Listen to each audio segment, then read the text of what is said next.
Hi, I'm Dr. Craig Gilbert here at Sugar Land First United Methodist Church, and this is our third week of looking at worship and focusing on worship. And this week we're talking about the offering. Yes, this is the basket that goes around every Sunday morning, whether it's during a choral anthem or a solo or perhaps during the opening set at the second service. These little baskets go around, and we all think we pretty much understand the offering, right?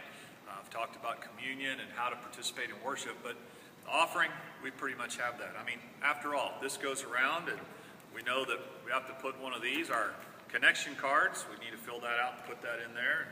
Perhaps we want to take a prayer request and take the prayer request and put that in there. And maybe we've registered for dinner at the hall on the orange cards.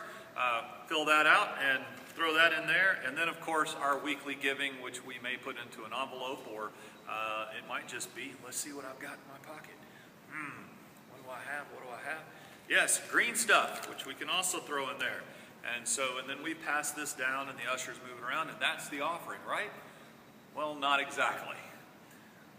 The offering is a concept that goes beyond just the basket. It goes into how God expects us to worship. And that is, God expects us to worship with our whole hearts, with our whole minds, our whole bodies, our whole soul, our whole strength. God expects us to give more than just our tithes and our offerings in a basket. You know what else is an offering? The hymnal. The hymnal is an offering. When you open up the hymnal or when you sing off of a screen, when you offer your praises to God with your voice through singing, that's an offering. Another offering is prayer. Another kind of offering is when we greet one another and actually being open and sharing the love of God. That's an offering. Did you know that on any given service there are between 25 and 65 volunteers that service our church in our worship services? From the ushers to the altar guild, to the choir, to the praise band, to the video booth, to the audio booth. These are all put together by volunteers.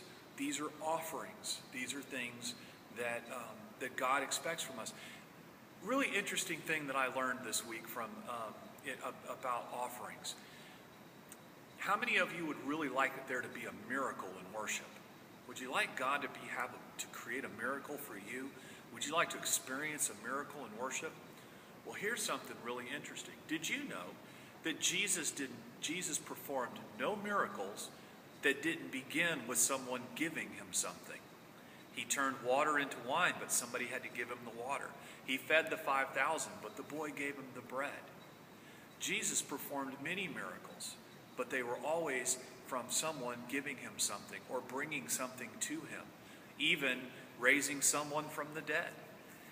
So if you want something from worship, if you're looking for a miracle from God, it begins with an offering. What are you bringing into worship? What are you offering to God for him to work a miracle with? So change your worship experience. Bring an offering. Be an offering unto God in worship. And I guarantee you, your worship experience will go beyond your imagination. You'll be able to see what God can do with what you have to bring. Volunteer. Be a part of one of the teams that do something in the worship service. Sing loud. Pray loud. But most of all, God wants a cheerful giver. God wants us to do so with a heart of willingness, not one because, we feel like we have to do it. So make a small change to your attitude in worship and begin with something that you bring. Accept God's invitation and bring something to worship, and you will see a difference in your worship life. So make it more than the basket. Basket's important. Don't stop putting all the stuff in the basket. We need that. But look at worship as a giant offering to the glory of God. And I think you'll be a lot better. Have a great week, and I'll see you next time when we talk about baptism.